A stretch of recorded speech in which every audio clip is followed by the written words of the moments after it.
put it past Sebastian to have started dinner.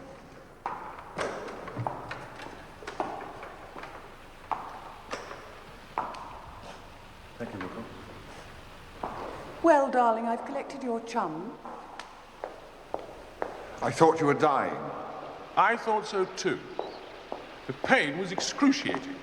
Judy, do you think if you asked him, Wilcox might give us champagne tonight? I hate champagne, and Mr. Ryder has already had dinner. Mr. Ryder? Mr. Ryder? Charles drinks champagne at all hours.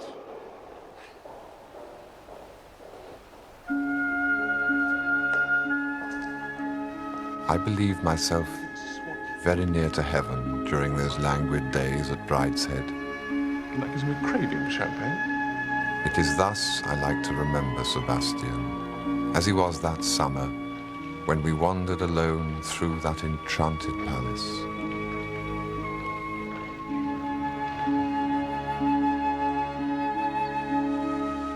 Where's the dome by Vanbrugh? It looks later. Oh, Charles, don't be such a tourist. What's the matter when it was built if it's pretty? It's the sort of thing that interests me. Oh, dear. I thought I'd cured you of all that. The terrible Mr. Collins.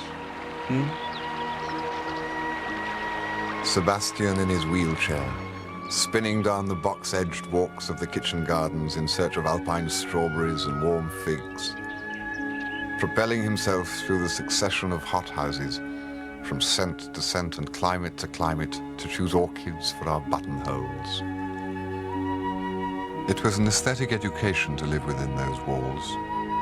Since the days when, as a schoolboy, I used to bicycle round the neighbouring parishes rubbing brasses and photographing fonts, I had nursed a love of architecture, but my sentiments at heart were insular and medieval. This was my conversion to the Baroque. Why is this house called a castle? Because it used to be one. Till they moved it. What can you mean? Just that. It used to be a castle, about a mile away down by the village. Then when they took a fancy to the valley, they pulled the castle down, cast it stone by stone up here, and built a new house. I'm rather glad they did, aren't you? If it was mine, I couldn't live anywhere else. But it isn't really mine. I mean, just at the moment it is. Well, usually it's full of ravening beasts.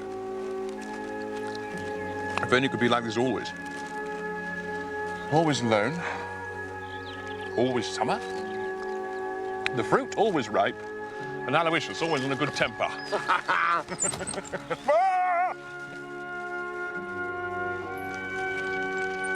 Charles? Charles! Aloysius, how do we stop this thing?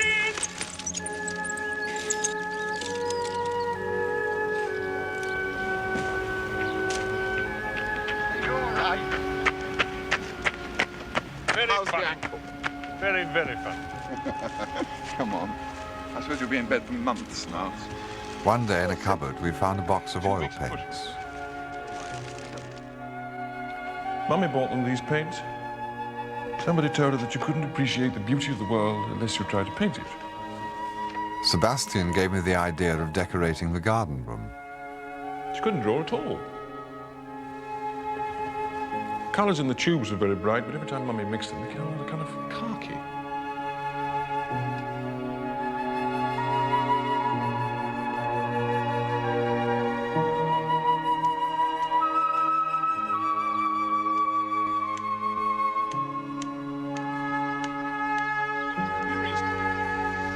You're ahead of me anyway. Charles, you do that every single time. Stop round a minute. I knew little of oil painting and learned its ways as I worked. No, it's not right. By luck and the happy mood of the moment, the brush seemed to do what was wanted of it, and in a week it was finished. Not bad, Charles. Do you think your mother would mind? Well, we won't know till she sees it, will we? One day we went down to the cellars with Wilcox and saw the empty bays which had once held a vast store of wine. A lot of this old wine just wants drinking up. Should have laid down the 80s and 20s by now. The ladyship says to ask Lord Brideshead, he says to ask his lordship. His lordship says to ask the lawyers. That's how we get low. Oh, I know there's enough to last 10 years, but what happens then? That's what I want to know. Wilcox welcomed our interest. We had bottles brought up from every bin, and it was during those tranquil evenings with Sebastian that I first made a real acquaintance with wine. Now, for the fullest of appreciation, first warm the glass gently at a candle flame.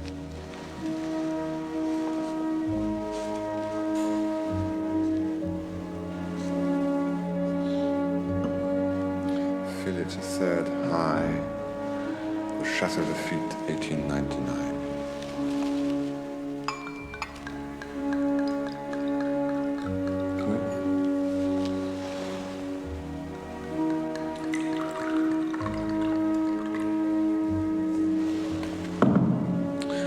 Swirl the wine gently around the glass.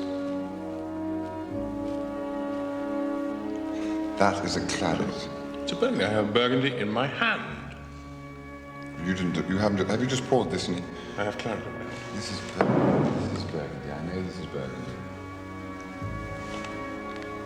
Yes. This was claret. The glass that inopportunely dropped out of my hand. This legless glass.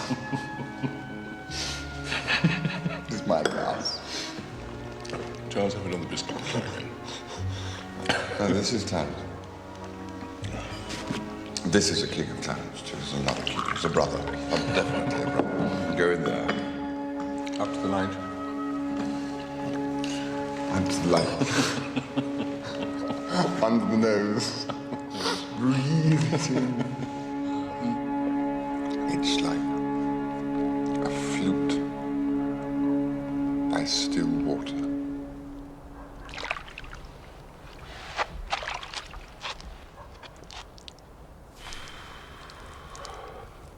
Ought we to be drunk every night?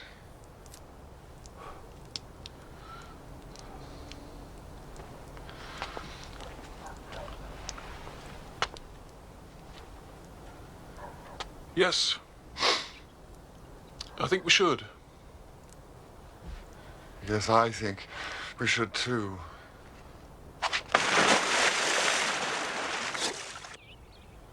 On Sundays, a neighboring priest called to say Mass. Sebastian's faith was an enigma to me at the time, but not one that I felt particularly concerned to solve. I took it as a foible, like his teddy bear. Such an old bore, Father Phipps. Kept me back half an hour after Mass talking about cricket. Do you want some cold coffee? Yes, please. It's so difficult being a Catholic. Does he make much difference to you? Of course. All the time. Well, I can't say I've noticed it. Are you struggling against temptation? You don't seem to be much more virtuous than me. My dear Charles, I'm much, much wickeder. Well, then. Who was it used to pray, "Oh God, make me good, but not yet"? I don't know, you, I should think. Yes, I do. All the time. But it's nothing to do with that. Good Lord, another naughty scoutmaster. I suppose they try and make you believe lots of nonsense. Is it nonsense? I wish it were. Sometimes seems particularly sensible to me. My dear Sebastian, you can't seriously believe it all. Can't I? No, I mean about Christmas and the star and the ox and the ass and the three kings. Yes, I believe all that. It's a lovely idea. You can't believe things because they're lovely ideas. Well, I do. That's how I believe. Do you believe in prayer? Oh, Charles, don't be a bore. I'm trying to read about this woman in Hull's using an instrument. You started it. I was just getting interested. Well, I'll never mention it again. But he did 10 days later, when our peace was disturbed on the occasion of the annual agricultural fair. The house, which seemed to have slept during the past weeks, awoke to a flurry of activity, and Brideshead, Sebastian's elder brother, came down to preside. Queer fellow, my brother. Now he's here, I think we should stay out of the way. He's in his element today. It's a very big part of the agricultural show. Looks normal enough to me. Oh, but he's not. If you only knew. He's much the craziest of us. Only it never comes out at all. He's all twisted inside. He wanted to be a priest, you know. I didn't. I think he still does.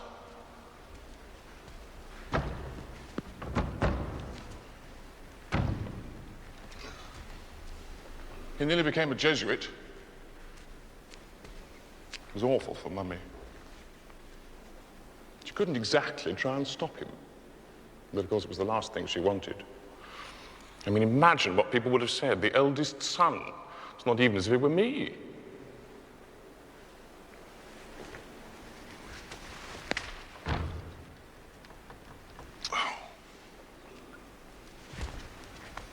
And poor Papa. The church had been enough trouble to him without that happening. I wonder if I'd been like that if I'd gone to Stonyhurst. I should have gone. But Papa went abroad before I was old enough. The first thing he insisted upon was my going to Eton. Has your father given up religion? Well, he's had to, in a way. He only took it up when he married Mummy. When he went off, he left it behind with the rest of us.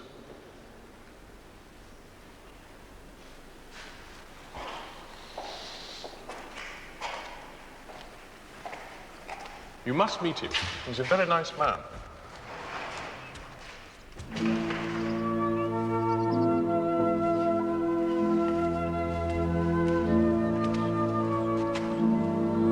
Now, don't look down, Jules.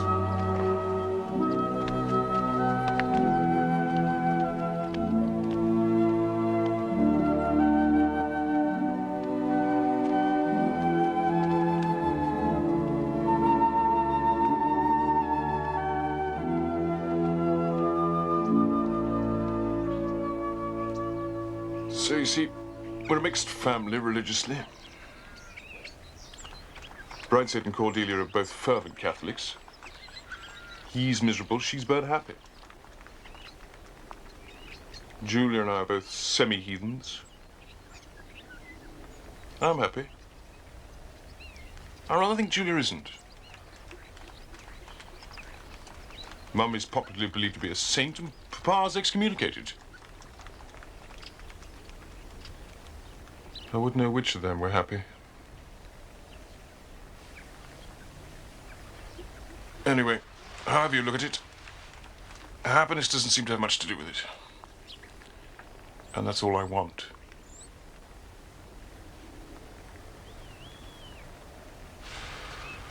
I wish I liked Catholics more. They seem just like everyone else. My dear Charles, that's exactly what they're not. Particularly in this country, where there's so few. I mean, it's not just they're a clique. Everything they think is important is different from other people. I mean, they try and cover it up, but it comes out all the time. So you see, it's difficult for semi-heathens like Julia and me.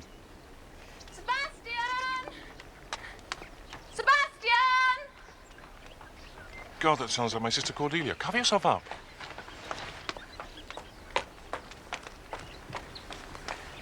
Where are you?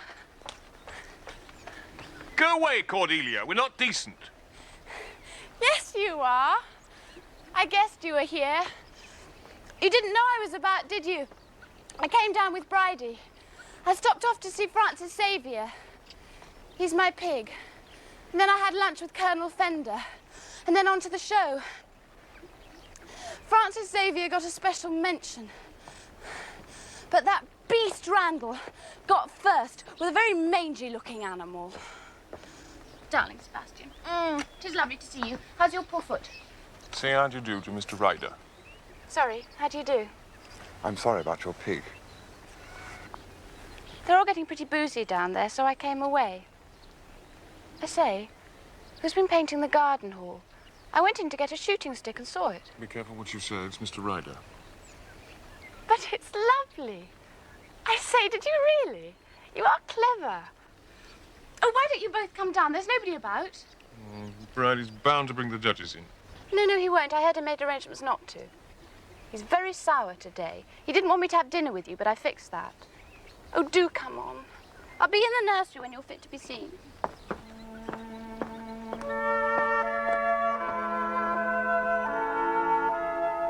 We were a somber little party that evening. Brideshead was only 3 years older than Sebastian and I, but he seemed of another generation. I hope Sebastian is seeing to the wine. Wilcox is apt to be rather grudging when he's on his own. He's treated us very liberally. I'm delighted to hear it. You're fond of wine? Very. I wish I were. It's such a bond with other men. At Oxford, I tried to get drunk once or twice. But I didn't enjoy it. Beer and whiskey I find even less appetizing. Events like today's show are, in consequence, a torment to me. I like wine. My sister Cordelia's last report said that she was not only the worst girl in the school, but the worst there had ever been in the memory of the oldest nun. That's because the Reverend Mother said that if I didn't keep my room tidy, Our Lady would be very grieved. And I told her that Our Blessed Lady didn't give 2 hoots whether I kept my gym shoes on the left or the right of my dancing shoes. Reverend Mother was livid. Cordelia, Our Lady cares about obedience. Bridie, don't be so pious. We've an atheist in our midst. Agnostic.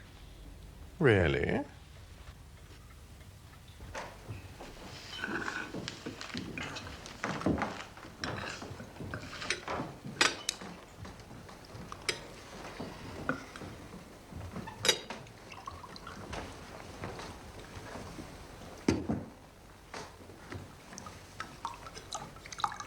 What were the entries like this year? Were you pleased? No. The standard was remarkably low. Not a decent animal to choose between. If I'd had my way, no prizes would have been awarded. Would have served Randall right. Cordelia. By the way, did I tell you I'd seen the Bishop of London? No, Bridie, you didn't. He wants to close the chapel. He couldn't. Do you think Mummy would let him? There are so few of us. It isn't as though we're old Catholics, with everyone on the estate coming to Mass. Does that mean we're going to have to drive miles on winter mornings? We must have the Blessed Sacraments here. I like popping in at odd times, so does Mummy. So do I. But it'll have to go sooner or later. Perhaps after Mummy's time. No, thank you. The point is, whether it wouldn't be better to let it go now. You're an artist, Ryder. What do you think of it aesthetically? I think it's beautiful. Is it good art? Well, I don't quite know what you mean. Oh, Bridie, stop being so Jesuitical. I'm sorry, I thought it was an interesting point. Well, if you'll excuse me, I must take Sebastian away for half an hour. There are some family matters to deal with. It's time you were in bed, Cordelia. Must I jest first? I'm not used to gorging like this at night. I'll talk to Charles. Charles? Charles? Mr. Ryder to you, child. Send her to bed if she's a bore.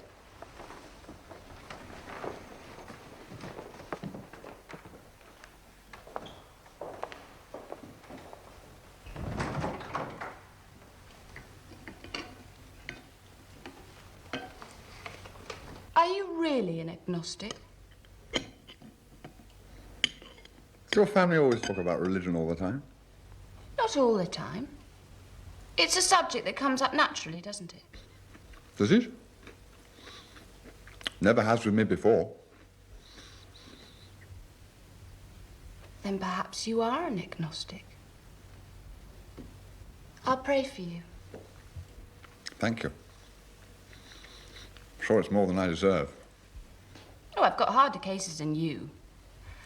I've got Lloyd George, the Kaiser, and Olive Banks. Who's she? She got bunked last term from the convent. The Reverend Mother had found something that she'd been writing. If you weren't an agnostic, I should ask you for 5 shillings to buy a black goddaughter. Nothing would surprise me about your religion. It's a new thing that a priest started last term. You send 5 bob to some nuns in Africa, and they christen a baby and name her after you. I've got 6 black Cordelias. Isn't that lovely?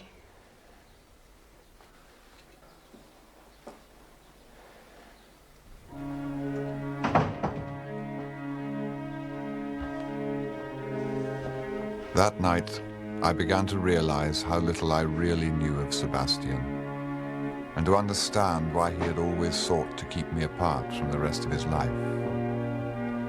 He was like a friend made on board ship on the high seas. Now we had come to his home port. Sorry, I've been ignoring you. Bridie's got all these papers. He's going to take them apart. All right. I had a nice talk with Cordelia. She's going to pray for me. She made a novena for her pig.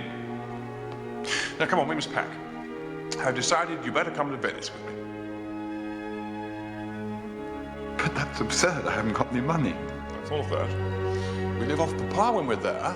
The lawyers pay my fare, plus first class and a sleeper. We can both travel third for that. You see? It's fixed. Clothes for Venice. No chance.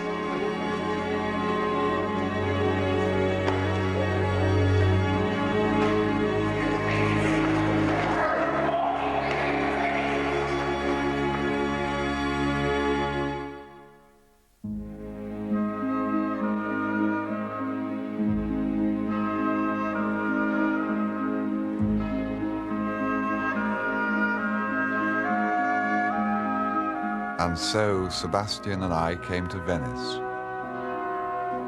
We had traveled on the long, cheap route, by boat and train, on wooden seats in hot carriages filled with peasants and the smell of garlic, as the sun mounted higher and the country began to glow with heat.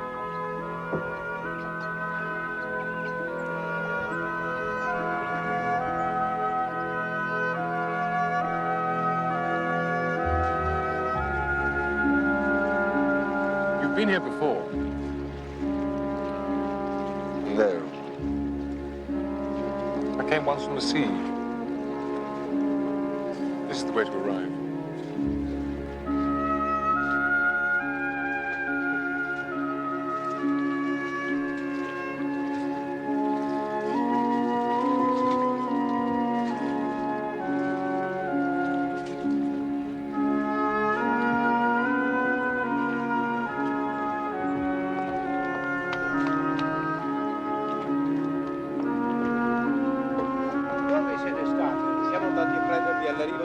adesso, ma loro non c'erano. Ecco perché siamo arrivati Hello, in Blender. ritardo. Hello, my lord. How are you? Well, thank you. Mr. Ryder. How do you do, sir? How do you do? We expected you on the morning express. His lordship thought you must have looked up the train wrong. Ah, well, we came first. His lordship said to tell you that he was at the Lido. Did he? Giovanni, finalmente ci sono! Ma non hai fatto nulla ancora nel bagno? I signori inglesi come fanno a lavarsi se non c'è acqua calda? Non preoccuparti del bagno. Funzionerà come sempre. Il signor Prendo lo riparerà. Ma quello non è il suo lavoro del signor Prendi. Devo occuparmi dei bagagli. Come fanno a cambiarsi d'abito senza le valigie?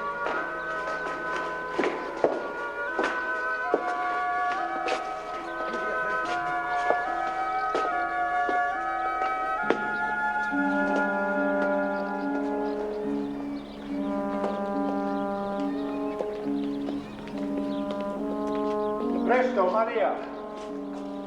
Prepari gli asciugamani. Sì, sì, i ragazzi li stanno portando. Sì, sì.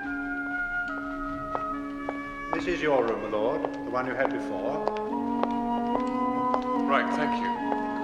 Mr. Ryder, you're next door.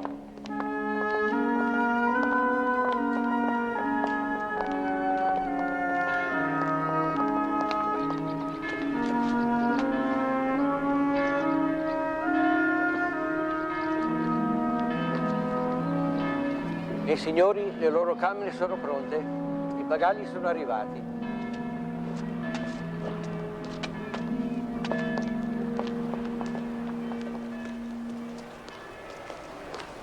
Scusi.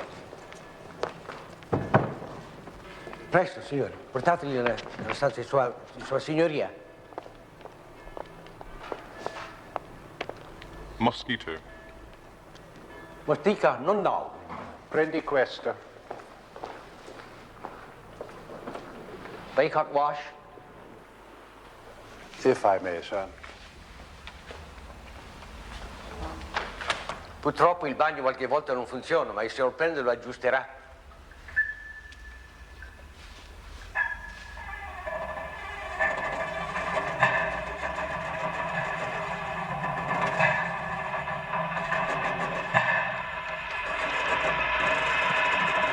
It's this Venetian plumbing, my lord. It's not to be trusted. I'll get some hot water. Presto.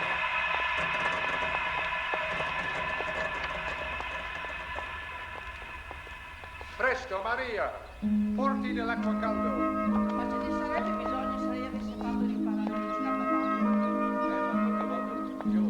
Se non si accomoda non funziona per niente. Ma... Bit bleak. Bleak. Come here. Now look at that. I don't think you could call it bleak. Ecco qui un po' di bell'acqua calda per farvi dopo il vostro viaggio. Hot wash. Not so hot wash. Signor Marchese è arrivato. Il marchese? Presto, veloce. Better look respectable to meet Papa. Blender, is my father alone? At the moment, my lord, yes. Good. Charles, we need him dressed for dinner.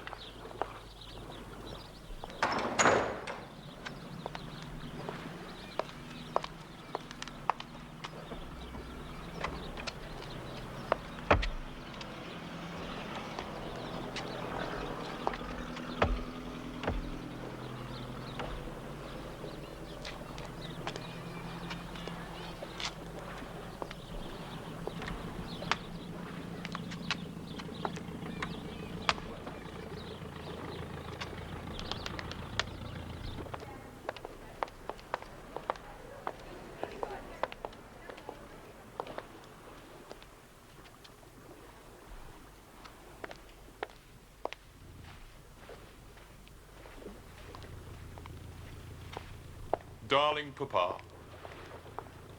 Goodness, how young you're looking. This is Charles, Papa. Charles, don't you think my father very handsome? How do you do? How do you do, sir? Whoever looked up your train made a betise. There's no such one. We came on it. You can't have done. Only a slow train from Milan at that time. I've just been to the Lido.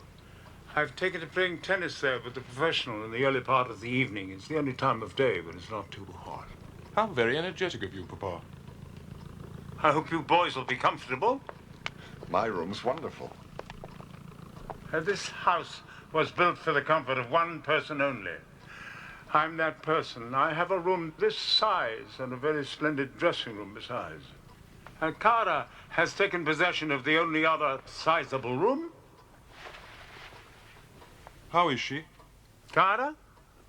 Oh, she's gone to visit some Americans at a villa on the Brenta Canal. She'll be back with us tomorrow. So what shall we do tonight, Papa? Oh, could go to the Luna, though it's getting very filled up with English people now. Would it be too dull to stay here?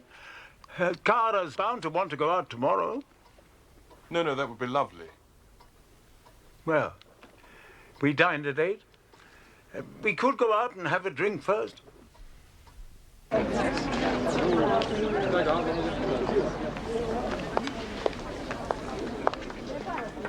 I had been full of curiosity to meet Lord Marchmain. When I did so, I was first struck by his normality, which, as I saw more of him, I found to be studied. It was as though he were conscious of a Byronic aura which he considered to be in bad taste and was at pains to suppress. Why, I wonder, are the Italians always supposed to be so good at sweets? We had an Italian pastry cook at Brideshead until my father's day. Then we changed to an Austrian. So much better. Now I suppose there's a British matron with beefy forearms. How do you two propose to spend your time here? Bathing or sightseeing? Well, I should like to do some sightseeing. Cara will love that. You can't do both, you know.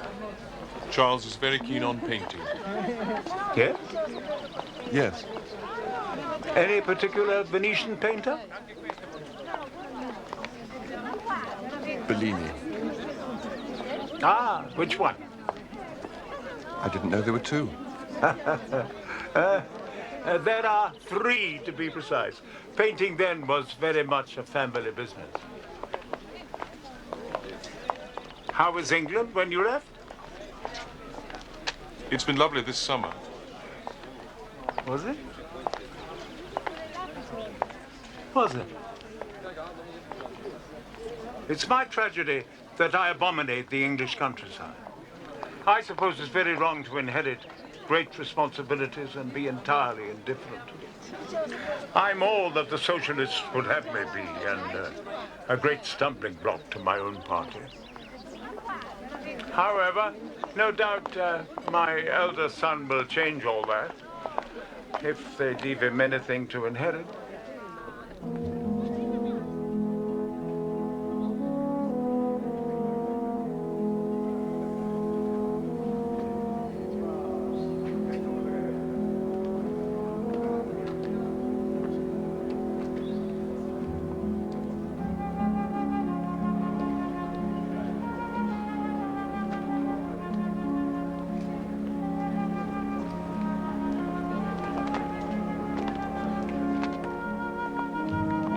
He's rather a poppet, isn't he? Don't worry. He's really very sweet underneath. He does frighten me a bit. You'll soon get used to that. Well, should we walk or take a cab? Oh, I think a cab.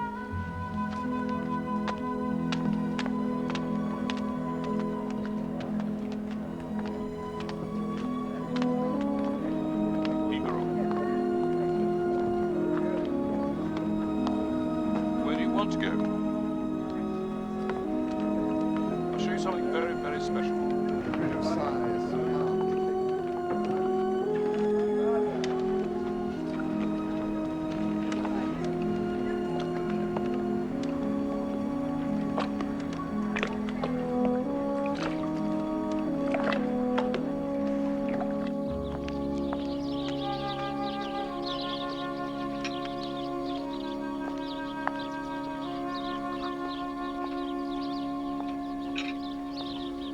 Lord Marchmain's mistress appeared the next day.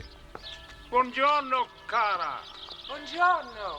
I was completely ignorant of women and could not with any certainty recognize a prostitute in the streets. I was not, therefore, indifferent to the fact of living under the same roof as an adulterous couple, but I was old enough to hide my interest. Lord Marchmain's mistress, therefore, found me with a multitude of conflicting expectations about her, all of which were, for the moment, disappointed by her appearance. How lovely to see you, Sebastian. You must be Charles. How do you do? My dear. Alex, Vittoria Corombona has asked us to a ball. Shall we accept? Very kind of her, but as you know, I do not dance. No, but for the boys. It's a thing to be seen at the Corombona Palace, lit up for a ball. And one doesn't know how many such balls there will be in the future. Boys must do as they like, but we must refuse. And I've asked Mrs. Hackenbrunner to luncheon. She has a charming daughter. Sebastian and his friend will like her. Sebastian and his friend are more interested in Bellini than Ada says. Oh, but that's what I've always wished. I've been here more times than I can count. And Alex has never let me inside San Marco, even. Let's become tourists. There's an extraordinary little man, Desi Gonzalez uncle. He knows everybody. He'll make a marvelous guide.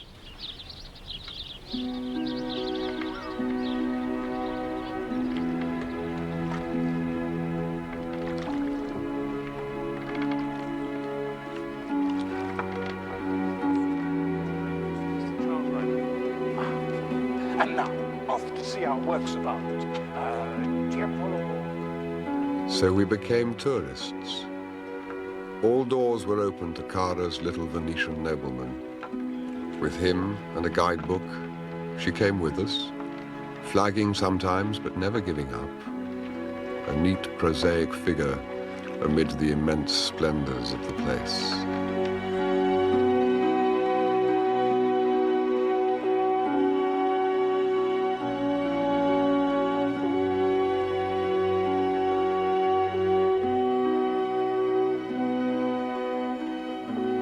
As a child, I had no religion. I was taken to church weekly, and at school attended chapel daily. But as though in compensation, from the time I went to my public school, I was excused church in the holidays. The view implicit in my education was that the basic narrative of Christianity had long been exposed as a myth, and that opinion was now divided as to whether its ethical teaching was of present value, a division in which the main weight went against it. Religion was a hobby which some people professed and others did not. At the best, it was slightly ornamental. At the worst, it was the province of complexes and inhibitions, catchwords of the decade, and of the intolerance, hypocrisy, and sheer stupidity attributed to it for centuries. No one had ever suggested to me that these quaint observances expressed a coherent philosophical system and intransigent historical claims, nor, had they done so, would I have been much interested.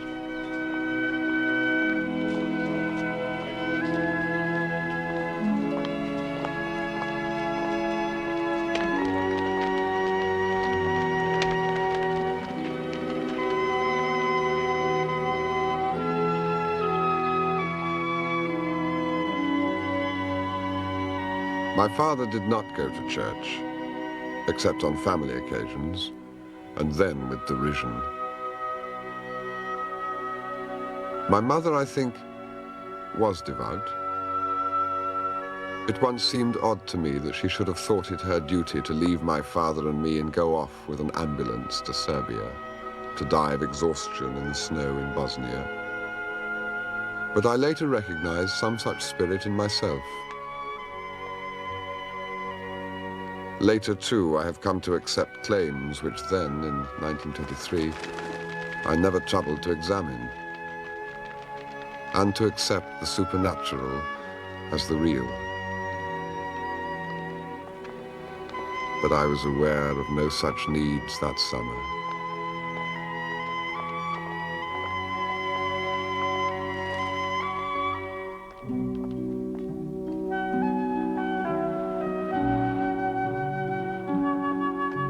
Some days life kept pace with the gondola as we nosed through the side canals and the boatman uttered his plaintive musical bird cry of warning.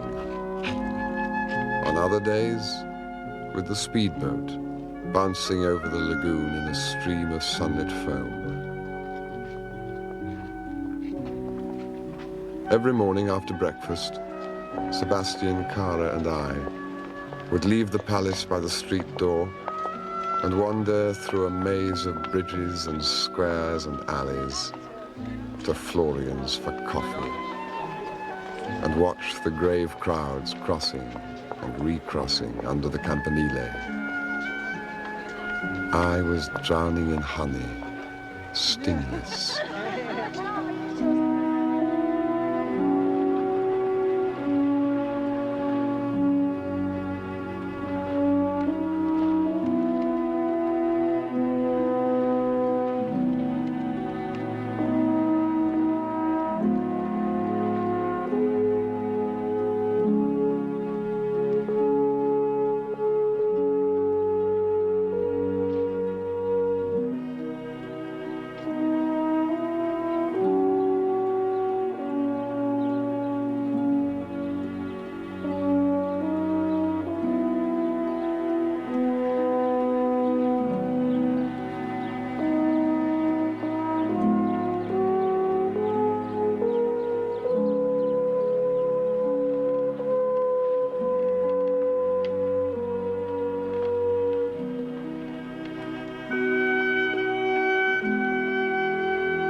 The fortnight in Venice passed quickly and sweetly, perhaps too sweetly. It left a confused memory of fierce sunlight on the sands, of cool marble interiors, of water everywhere lapping on smooth stone, reflected in a dapple of light on painted ceilings, of a night at the Corombona Palace such as Byeon might have known.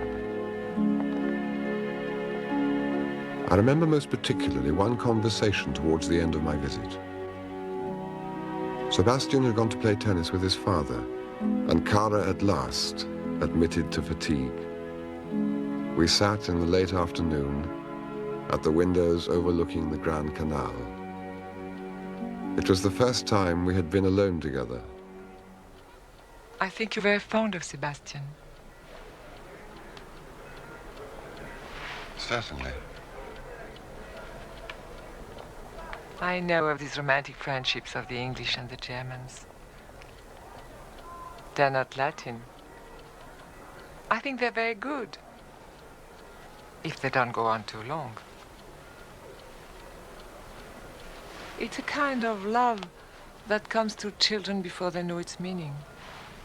In England, it comes a little later, when you're almost men. I think I like that. I think it's better to have this first kind of love for a boy than for a girl.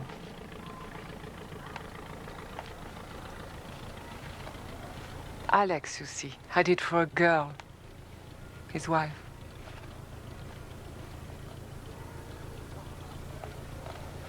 Do you think he loves me? Really, Cara? You do ask the most embarrassing questions. How should I know? I assume.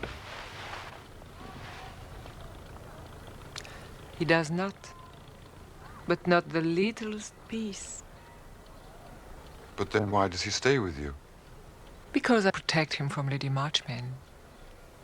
He hates her. But you can have no conception how he hates her. My friend, he's a volcano of hate. He can't breathe the same air as she. He won't set foot in England because it's her home. He can scarcely be happy with Sebastian because he's her son. But Sebastian hates her too. Oh, no, I think you're wrong there. He may not admit it to you. He may not admit it to himself. They're full of hate. Hate of themselves. Alex and his family. And how has she deserved all this hate? She's done nothing except to be loved by someone who was not grown up. When people hate with all that energy, it's something in themselves they're hating. Alex is hating all the illusions of boyhood. Innocence. God. Hope.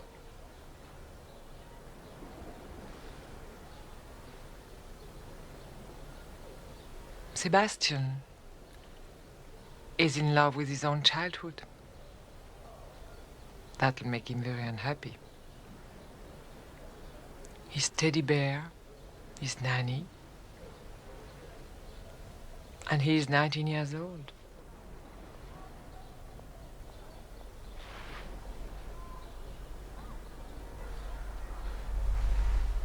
How good it is to sit in the shade and talk of love.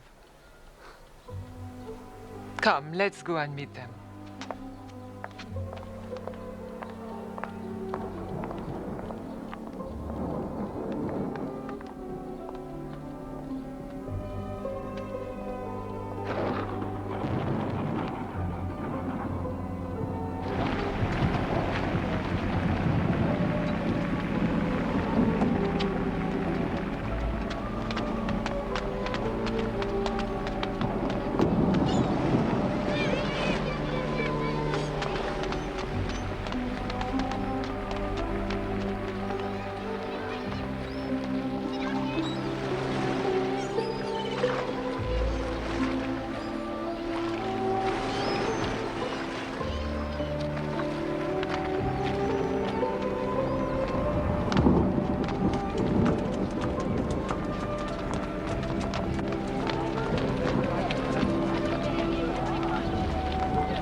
Sebastian drinks too much. I suppose we both do. Oh, with you it doesn't matter. I've watched you together. With Sebastian, it's different. He'll become a drunkard if someone doesn't come to stop him. I've known so many. Alex was nearly a drunkard when I met him. It's in the blood. I see it in the way Sebastian drinks. It's not your way.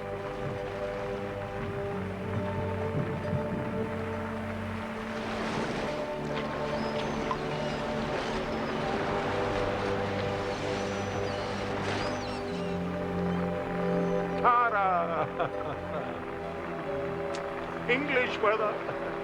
Well, thank God it's driven the English away. It's sad for the boys last day.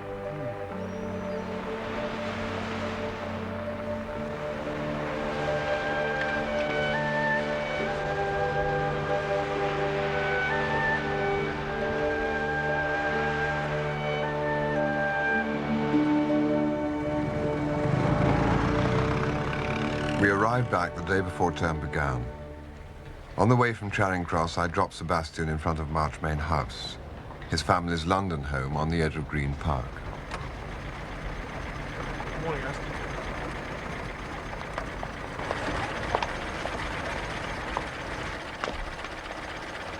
Well, Marchers. I won't ask you in because the place is probably full of my family. See you in Oxford. Have a good journey out tomorrow.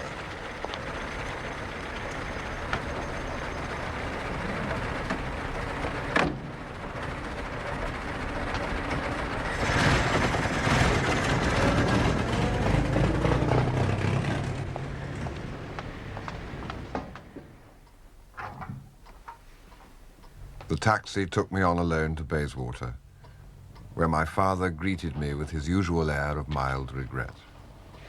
Here today and gone tomorrow. I seem to see very little of you. Perhaps it's dull for you here. How else could it be otherwise? You've enjoyed yourself? Very much. I went to Venice. Yes, I suppose so. The weather was fine. Yes, Father.